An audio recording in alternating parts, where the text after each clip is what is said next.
Books for ever میں خوش آمدید ناول نمل جس کی رائٹر ہے نمرہ احمد، اس کی یہ 48ویں ایپیسوڈ ہے، باب 25واں، جس کا نام ہے ایک مسافت عالم تنویم میں، اور یہ اس کا فرسٹ پارٹ ہے۔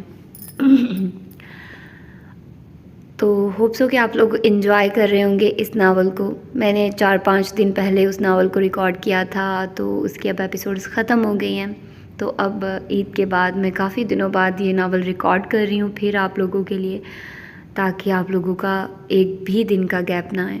اب مجھے لگ رہا ہے آئی نو آپ لوگوں کے لیے یہ بھی ٹائم ڈیوریشن کم ہے، لیکن مجھے لگ رہا ہے کہ مجھے ہو سکتا ہے کہ آپ لوگوں کو اس سے بھی کم دینا پڑ جائے، لیکن میں کوشش کروں گی کہ گیپ نہ آئے۔ دیکھیے، جو میں نے ناول پڑھا تھا نا حالم، اس میں مجھے 3-3 4-4 دن کا گیپ دینا پڑا تھا۔ اب پتہ ہے کیا ہوا ہے؟ اب میں ساری بات بتاتی ہوں آپ لوگوں کو کہ میرا ایک تو کیا ہے کہ میں ایم فل کر رہی ہوں، ساتھ میں انٹرنشپ کر رہی ہوں، ٹھیک ہے، ساتھ میں نے یہ ناول بھی سٹارٹ کیا ہوا ہے، میرے دوسرے چینلز پر بھی ناول ہیں، ٹھیک ہے، میرا پرابلم ہے، میں نے اتنے سارے چینلز بنائے ہوئے ہیں، مجھے ان کو دیکھنا ہے۔ اب یا تو یہ ہو سکتا ہے کہ میں آپ لوگوں کو شارٹ ناولز دوں، یا پھر تو یہ ہو سکتا ہے کہ میں آپ لوگوں کو لانگ ناولز دوں اور میرے باقی سارے کام بالکل رہ جائیں۔ میرے اتنے سارے کام پینڈنگ پر پڑے ہوئے ہیں، میری کلاسز ہوتی ہیں اور ان کی اسائنمنٹس ملتی ہیں، پریزنٹیشن ہوتی ہے، میرا اب سیمینار ہونا ہے، مجھے اس کی تیاری کرنی ہے، ہمارے کچھ سیمینارز کے علاوہ ہوتے ہیں، کیا کہتے ہیں ان کو، ٹور ہوتے ہیں، وہ بھی دیکھنے ہوتے ہیں، ان کو بھی لے کر چلنا ہوتا ہے۔ اس کے علاوہ اور بھی بہت ساری چیزیں ہیں جو ہمیں دیکھنی پڑتی ہیں، ٹھیک ہے، اور روزمرہ کے کام بھی بہت زیادہ سارے ہوتے ہیں، مجھے سر کھجانے کی فرصت نہیں ملتی، اور میں بہت خوش ہوں، مطلب مجھے اس سے کوئی پرابلم نہیں ہے، لیکن میں یہ چاہ رہی ہوں کہ آپ لوگوں کو، مطلب میں یہ کہنے کا میرا مطلب ہے کہ ہو سکتا ہے کہ آپ لوگوں کو اس طرح سے تھوڑا سا سفر کرنا پڑے، تو میں نہیں چاہتی کہ میں ایک دن کا بھی آپ لوگوں کو گیپ دوں، تو میں چاہ رہی ہوں کہ ہو سکتا ہے کہ اگر میں کبھی آپ لوگوں کو آدھا گھنٹے کی دے دوں، یا ہو سکتا ہے کہ میں اس کے جو فرسٹ پارٹ ہوتا ہے اس کو بھی 2 پارٹس میں کنورٹ کر دوں، یا ہو سکتا ہے کہ مطلب پھر میں یہ چاہتی ہوں کہ کبھی میں آپ لوگوں کو چھٹی نہ کرواؤں، تھوڑی ایپیسوڈ ضرور دے دیا کروں تاکہ آپ لوگوں کا کبھی گیپ نہ آئے، ٹھیک ہے۔ تو آپ لوگوں کو بس میرے ساتھ ایسے مینیج کرنا پڑے گا، چیزیں ایسی ہو جاتی ہیں، آگے پیچھے فلکچویٹ کر جاتی ہیں، مجھے نہیں پتہ آپ کب سن رہے ہو کب نہیں سن رہے ہو، لیکن جو میرے ساتھ سن رہے ہیں، مطلب میں پڑھ رہی ہوں اور میرے ساتھ سن رہے ہیں، تو ان لوگوں کے لیے یہ ساری باتیں میں کر رہی ہوتی ہوں کہ آپ لوگوں کو تھوڑا بہت میرے ساتھ چلنا تو پڑے گا۔ اور دوسرا، آپ لوگ اگر چینل کو سبسکرائب نہیں کریں گے تو بہت غلط کریں گے، میں کہہ رہی ہوں اس چینل کو سبسکرائب کر دیں اچھے بچوں کی طرح، ٹھیک ہے، ورنہ میں غصے میں آ جاؤں گی۔ تو پھر جلدی سے اس ایپیسوڈ کو سٹارٹ کرتے ہیں مزید بغیر کسی دیر کے، تاکہ آپ لوگوں کو زیادہ انتظار نہ کرنا پڑے۔ تو آئیے سٹارٹ کرتے ہیں اس فرسٹ پارٹ کو۔ لوگ کہتے ہیں کہ زبردست محبت وہ ہوتی ہے جو تمہیں بٹھاتی ہے، پینے کو پانی دیتی ہے اور تسلی امیز انداز میں تمہارے سر پہ تھپکی دیتی ہے، مگر میں کہتی ہوں کہ زبردست محبت وہ ہے جو تمہیں اڑا دے فضا میں، بھڑکا دے تمہارے وجود میں شعلے، تم آسمانوں میں جلتے ہوئے اڑتے جاؤ اور رات کو ہما پرندے کی طرح روشن کر دو، ایسی محبت جو تمہیں جنگل کی آگ کی طرح بھگاتی جائے اور تم دوڑتے رکو نہیں، اور جس شے کو بھی تم چھو اسے جلا کر راکھ کرتے جاؤ۔ میں کہتی ہوں یہ ہے اچھی محبت جو تمہیں جلا ڈالے، جو تمہیں اڑا ڈالے اور تم اس کے ساتھ بھاگتے چلے جاؤ۔ سرما کو اپریل کے سورج نے پگھلا کر گویا بھاپ بنا کے اڑا دیا تھا، وہ ایسا گیا کہ اب نام و نشان بھی نہیں ملتا تھا۔ فضا گرم تھی، ہوا ساکن تھی، گزشتہ برسوں کی نسبت اس سال موسم گرما بہار کے درمیان سے ہی شروع ہوا چاہتا تھا۔ کچہری کا جہنمی ہجوم ویسے ہی بھانت کی بولیاں بولتا راہداریوں سے گزر رہا تھا، البتہ اس کمرہ عدالت میں بند دروازوں کے باعث آوازوں کی آمد منقطع تھی۔